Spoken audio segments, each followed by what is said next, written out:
अस्सलाम वालेकुम। आज की वीडियो में हम स्टडी स्कीम बनाना सीखेंगे। उसके लिए सबसे पहले जो है हमें अपने वर्किंग डेज़ निकालने होंगे कि आखिर पूरे साल में हमारे पास पढ़ाने के लिए कितने दिन हैं। तो मैं बना रही हूँ 2023 से 2024, यानी अब जो न्यू हमारे पास सेशन स्टार्ट होगा वो स्टार्ट होगा अगस्त 2023 से। तो टोटल डेज़ हमारे पास होते हैं 365 पूरे साल के। उसमें से हम समर वेकेशन निकाल देंगे, विंटर वेकेशन के 10 डेज़ निकाल देंगे। रिलीजन डेज़ जो हैं हमारे पास 6 डेज़ जो हैं वो ईद के हैं और 2 डेज़ आशूरा के और 1 डे हमारे पास मिलादुन नबी की हॉलीडे हो जाएगी। तो ये टोटल हो गए 9 डेज़। उसके बाद जो संडे हैं वो तकरीबन हमारे पास हैं 52। एनुअल एग्ज़ाम्स में भी तकरीबन हमारे 10 डेज़ निकल जाते हैं। 10 डेज़ टर्मिनल में निकल जाते हैं, यानी एक दिन हम सीटिंग अरेंजमेंट कर रहे हैं और उसके बाद जो है वो बच्चों के एग्ज़ाम्स हो रहे होते हैं सब्जेक्ट वाइज। 23 मार्च का डे ये भी छुट्टी होती है, 1 मई की भी होती है,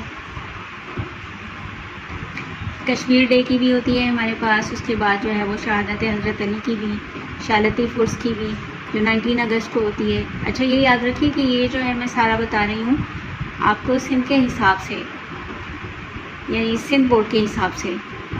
अच्छा, उसके बाद जो है वो हमारे पास जुल्फ़िकार अली भुट्टो साहब की भी जो है शहादत, उनकी भी छुट्टी होती है। उसके बाद शब मेराज और शब बारात 2 छुट्टियाँ ये होती हैं। ऊपर जो है वो रिलीजियस डे में ये भूलती थी, इसलिए मैंने बाद में ऐड किए हैं। और 20 डेज़ मैंने अदर्स रख दिए हैं कि हमारी अपनी भी, आपको पता है ना, टीचर्स की 25 डेज़ छुट्टियाँ होती हैं। लेकिन चलें हम ज़्यादा ना सही तो 20 हो ही जाती हैं। या ये भी आप समझ सकते हैं कि स्कूल में भी कोई प्रोग्राम कुछ भी हो सकता है, तो बहरहाल वो 20 डेज़ भी मैंने निकाल दिए हैं। उसके बाद 6 सितंबर की भी छुट्टी मौजूद है। ठीक है जी, ये 1 डे जो है वो 6 सितंबर का भी ऐड हो गया, तो इस तरह बन गया हमारे पास 181। अब 365 में से हम 181 डेज़ निकाल देंगे तो हमारे पास बच गए हैं 184 डेज़।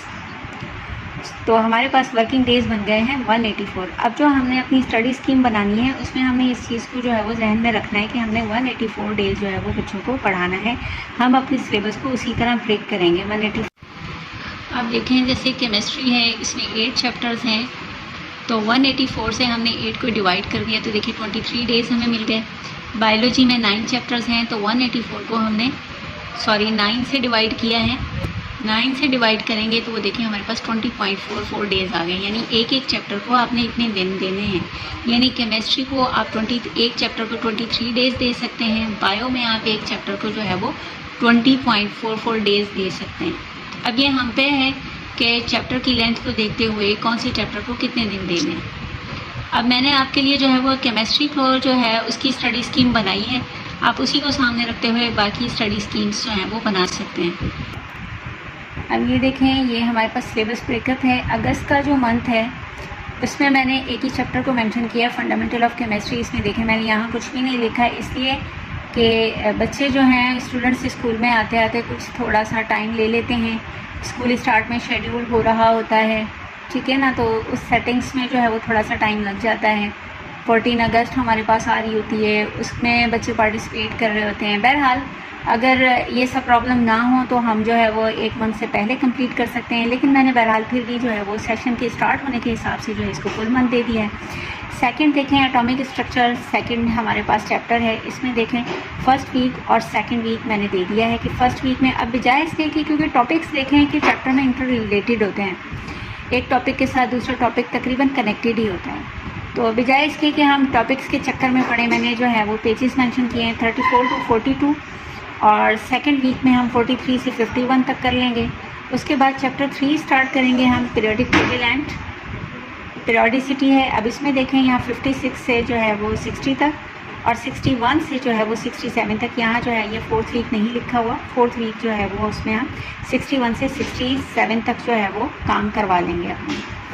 अब इसमें साथ साथ जो है हमारी आ जाएंगी एक्सरसाइजेस भी आ जाएंगी, लेक्चर्स भी आ जाएंगे, प्रैक्टिकल भी आ जाएंगे, वो भी हमने साथ साथ एडजस्ट करने हैं। अब यहाँ केमिकल बॉन्डिंग जो है इसको भी मैंने बस जो है वो फर्स्ट एंड सेकंड वीक दे दिया है, जिस तरह से हम मर्ज़ी इसको मैनेज कर लें। चैप्टर 5 को भी हमने जो है वो 2 वीक दे दिए हैं। उसके बाद यहाँ पे चैप्टर 6 को भी हमने 2 वीक दे दिए हैं और चैप्टर 7 को जो है, बल्कि यहाँ चैप्टर 7 मैंने स्किप कर दिया है क्योंकि नवंबर में हमारे पास होना स्टार्ट हो जाते हैं टर्मिनल्स, तो इसके लिए 1 वीक दे दिया है रिपीटेशन के लिए। क्योंकि मैंने उस वक्त शेयर नहीं किया, लेकिन देखें हम टेस्ट भी साथ साथ रखेंगे। 1 वीक के बाद आप टेस्ट भी लेती जाएं। तो अब यहाँ देखें ये टर्मिनल एग्ज़ाम्स की तैयारी 1 वीक हो जाएगी और 1 वीक में टर्मिनल एग्ज़ाम्स। उसके बाद दिसंबर में भी जो है वो दिसंबर में देखें हमारे पास जो है वो लास्ट का जो 1 वीक होता है, बल्कि 1.5 वीक की समझ लें, उसमें छुट्टियाँ हो जाती हैं। तो ये चैप्टर 7 को मैंने 2 वीक दे दिए हैं और लास्ट वाला वीक जो है वो मैंने छोड़ दिया है। उसके बाद हमारे पास चैप्टर 8 है। चैप्टर 8 के जो हैं जनवरी में मैंने फर्स्ट एंड सेकंड वीक इसको दे दिया है। 3rd वीक में रिवीजन हो जाएगी और 4th को मैंने छोड़ दिया है कि कोई कमी बेशी अगर होती है सिलेबस में हमारे तो उनमें वो कवर हो जाएंगे वो डेज़।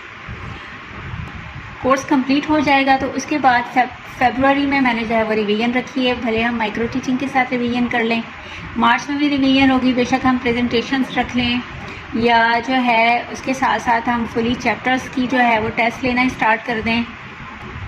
मुख्तलिफ़ एक्टिविटीज़ भी हम यहाँ पे अपनी मर्ज़ी से रख सकते हैं। और अप्रैल के बाद जो है वो हमारे पास मई आ जाता है और मई में एग्ज़ाम्स हो जाते हैं। तो उसके बाद जो है वो बस हमारा सेशन कंप्लीट हो जाएगा। अब इसी तरह आप तमाम सब्जेक्ट का बना सकते हैं कि आधे साल में हमारा कंप्लीट हो जाए और आधे साल में हम बच्चों को जो है वो रिवाइज़ करवा लें। क्योंकि देखिए जब तक रिपीटेशन नहीं होती, बार बार टेस्ट नहीं होते, बच्चों की तैयारी अच्छी नहीं हो सकती। इसलिए जो है साथ साथ हमने जो है वो रिपीटेशन लेने के लिए जो है वो हाफ़ ईयर में इसको कंप्लीट किया और हाफ़ ईयर में रिपीटेशन किए। तो स्टडी स्कीम जो है वो मैंने कंप्लीट कर लिया है।